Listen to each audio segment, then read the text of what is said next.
welcome back to the Post Game Gossip. I'm your host, Shannon Cohe, and I'm joined by a very special guest today, my first student athlete that I have had on this podcast, libero for the Miami Hurricanes, Naylani Feliciano. I said that right? Yes. Okay, good. So, how are you doing, hon? I'm doing good. How are you? I'm doing so good. I'm really excited to have you on today. Thank I'm you. so happy that you agreed to be on this. But how have you been doing lately? How's season been going?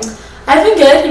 It's been busy. We've got 2 weeks left, so we're getting on like that final home stretch. But so far, it's been so good. It's hopefully, and like I said, so far we haven't had any, I don't want to say bad losses, but bad losses. We've been taking care of what we need to on the court, which has been really good. Okay, good. What prompted you to play at Miami? I'm curious. Ooh, that's a great question. I think when I originally came here on my visit, I fell in love with the campus, which was so cliche to say, you walk on campus and you fall in love and you just know you're going to be here. But this coaching staff made it so clear that they wanted me here, which was really, really nice as a young athlete. They made it very, very clear that they wanted me to come here. They would text me all the time and update me and just be like, hey, we're super excited to have you here. Or just a reminder, we love how you play. We love your energy, everything like that. And so it made it so easy as a young 16-year-old to want to come and play for them. You came to play here when you were 16? I committed here when I was 16. Yes. Okay, got you. And so when did you start playing volleyball?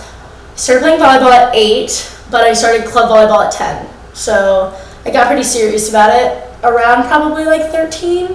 But it wasn't until, because of the new rules that were in place, that I was 16 that I could start talking to college coaches. So you got serious about it at 13. So within 3 years, you became a talented enough player that you got an offer from a Division I college. Yeah, and it's crazy too because some people start at 15 too and can still do it. Wow, yeah. That's awesome. I love that for Thank you. And so I know I gotta ask, you feel good? You've made a good choice. You've really enjoyed your time here? I do. I love it here. I mean, obviously, within any D1 college volleyball program, there's downsides. You're gonna have bad days, but I don't think I would rather have my bad days anywhere else. So. Good. Talk to me about your teammates. Describe kind of your relationship with you and your teammates. I watch a lot of social media stuff with all of you guys. Seems like you have a really close relationship between all of you, which is important. That's something that I personally really love about volleyball. I mean, when you guys go and pat each other on the back, in between, there's something really nice about the friendship that goes on there. For sure. I think our team is extremely close, which is something that we had to build in our program because we have so many internationals and so many girls from different areas. It is not something that came easy with our program. But with time and plenty of team bonding in the summers that we have, we've gotten extremely close, and I think we can all rely on each other for anything, which is something I personally love. And I live with 4 of my teammates, so it makes life a little easier out on the court too to trust them and do whatever it is. But no, something we have is super special, and I love it. I love that. So you mentioned a little bit that you haven't had a lot of bad losses this season, which is great. I always love to hear that. But when you do, you take care of it. Something I've always wondered is when you're a student athlete, say you do have a bad loss, you may have to fly back the next day, go to class the next day. Yeah. You got to go keep on practicing. How do you deal with that? How do you not let it get to you?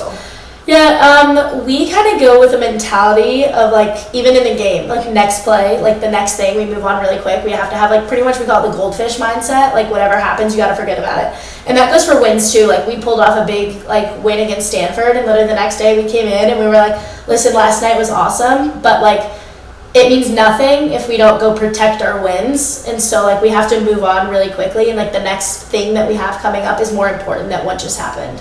And so with a win, with a loss, whatever it is, we have to come in and just be all right, the next thing is the best thing that we have to look forward to. Yeah, speaking of big wins, your team has had several huge upset wins so far this season. I mean, you had Texas earlier this season, you had Stanford. Mm-hmm. I mean, especially Texas, I saw that clip all over social media. Yeah. It was everywhere. Yeah. And I specifically remember watching the video of you all crying and hugging each other, which was so heartwarming. Mm-hmm. Can you just tell me about what that felt like? Yeah, I mean, it's crazy because we've had a few upsets this year, and I mean, I've been a part of this program for 3 years now where we've had multiple, and that one was just truly something special. They were the number 1 team at the time, and we went and played there, and which we didn't even know at the time, but they hadn't lost to an unranked team at home since 2017, which was crazy. Mm-hmm. And we went down the first 2 sets, but I mean, if this doesn't show how our team is together, we didn't let that stop us, and we were resilient the whole way through, and we ended up taking the 3rd set really, really close. We fought off a complete match point. They could have ended. We came back that set, won, won the fourth, took it to a fifth, and I remember we were up like 13-10, and that's like not a team you can, I don't want to say like get comfortable, but you cannot get comfortable with them. You could be, again, match point down or up by 10 and they could still come back and win, and that's just how the game of volleyball works. But I remember one of my teammates looked at me and she was like, Naylani, are we about to beat Texas? And I was like, stop, don't say that, like we can't jinx it. But I was like, please bye, like oh my gosh.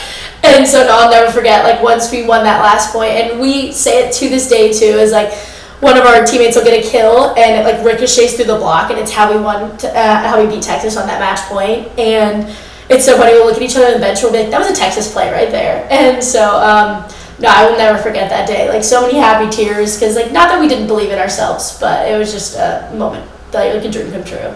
Yeah. So what do you think about that game in particular made it so different? Like what do you think it was? Because I mean, in terms of just like statistical odds, like the odds probably didn't seem in Miami's favor. Yeah. But what was different about that game that you think you guys, you pulled that off? I mean, obviously you're a very talented team, but like what was, is there something special about that game? I don't know if it was something special. I mean, I think we prepared really, really well, obviously. That definitely helps. And then I don't want to say like it was all us, because it definitely does help when the other team, I don't want to say isn't playing their best, but I think we won the right points and lost the right points, if that makes sense. Yeah. Like there were certain momentum shifters. Like we always say, you never know when you're going to get lucky. So like, for example, in covering, like we never know what that one play is going to be. You do your job every single time, and that ball could never come to you every 100 points of the game, but that one play, you never know when it's going to happen and when you're going to get lucky. So we try to make those plays in that mindset every single time. Wow. So tell me a little bit about, what it is like being a student athlete at the University of Miami. I mean, I do work within the athletic office, but like I'm trying to learn like the inside, like what's going on, tell me a little bit about what it's like. So I mean, I love it. We have a lot of perks, which is nice. Obviously, like I said, there are other downsides. You get bad days. We share a training room with some sports, so that's nice. We get to kind of mingle within everyone. We share with like footballs in there. Hopefully they get their new facility soon. That would be a plus, more space for us, We don't see baseball ever because they're in their own facility. Yeah. We're extremely close with soccer. I would say that's our closest like sport. We have a lot of because we don't have a men's team, but we have a lot of close like female soccer friends. But yeah, overall I think it's a big community. Like it's nice. Like everyone kind of knows everyone. We have our athletic dining hall. You see everyone around, and so make friends that way. It's really nice. Yeah. Do you think there's some sort of special bond between your team? Because we do not have a Division I men's team for volleyball here, and I believe that's because of Title IX, if I'm correct. Yes. So do you ever, do you think that's kind of special to you guys because it is just you guys? But also, do you ever wish that perhaps we did have a men's team as well that you guys could connect with? Yeah, I would think that'd be pretty cool. Like, I mean, we do have a men's rec team, so like a few of those guys will come in and practice with us, which is honestly super nice because I mean they jump higher, they hit harder, which is a privilege for us. Honestly, like we play against these big teams across the country, so they come in and they put that in perspective for us of like having a bigger block compared to what we can do sometimes. So it trained harder in a sense, so in the game it gets a little easier. So that's nice. So I guess having a men's team would be pretty cool. But I'm thankful we do have the club team at least that we get to call like family.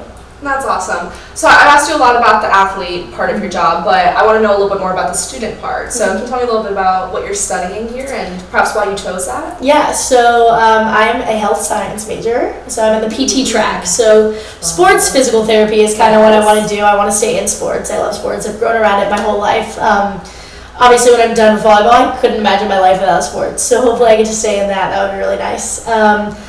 I actually chose to go down this my junior year of high school, I think. I guess it was sophomore. Yeah, it was my sophomore year. One of my best friends had just tore everything in her ankle, and she was in rehab. She was a basketball player, but we were in off season, and so I was spending a lot of time with my athletic trainer at the time because I had just broke something in my foot too. But at the time, she had just gotten screws. Like her whole ankle was reconstructed pretty much. And I got to watch her whole rehab process, which I fell in love with. And I had done a few internships, clinicals at rehab places, and I loved it. But I necessarily didn't like the, I don't want to say the elderly vibe, but it was very much kind of the same thing every day. Whereas athletes, you see a lot of different stories, young people, a lot of different personalities, and so I love that side of it. So hopefully that's what I get to do. Would you like to stay working with volleyball, or would you want to try out working with another sport? I would be open to anything. I mean, I obviously do love volleyball, and I would be willing to stay there. But overall, my goal is to stay in sports. Okay, awesome. And I want to ask you a little bit about, what drives you, out between both being a student and an athlete, and, what is kind of your driving force for both? That's a great question. I think I've been very, very always, internally motivated. Growing up, it was just me and my mom, but, she sacrificed. She's also a driving factor. I would not be where I am today if it were not for her. But I think a lot of, too, she put a lot of, not pressure on me, but, good pressure. She showed me what it was to be to be in these situations and do whatever. And so I think I learned a lot from her, but now since she's, paved the way for me, it's all internal, and, I know what I need to do to be here and, how I need to respond and all these kinds of stuff. And so I go in with that mindset every day that it's just me, and I've got to put my best foot forward to honestly do my best, so. I totally feel that. I feel very similarly about my family, a very similar relationship. Does your mom, does she come to your games a lot? Yeah, so she lives in Tampa now. So I'm from Texas, but she lives in Tampa. So she'll actually be here this weekend. So she gets to come to when we have home weekends. That's really nice. Shout out to Naylani's mom. Yeah, shout out, Mom. Oh, well, that is all the questions I have prepared for you. But thank you, love, so much for coming on this podcast with me. And thank you so much for watching. Please stay tuned for the next episode of the Post Game Gossip. Bye. Yes, that was so good.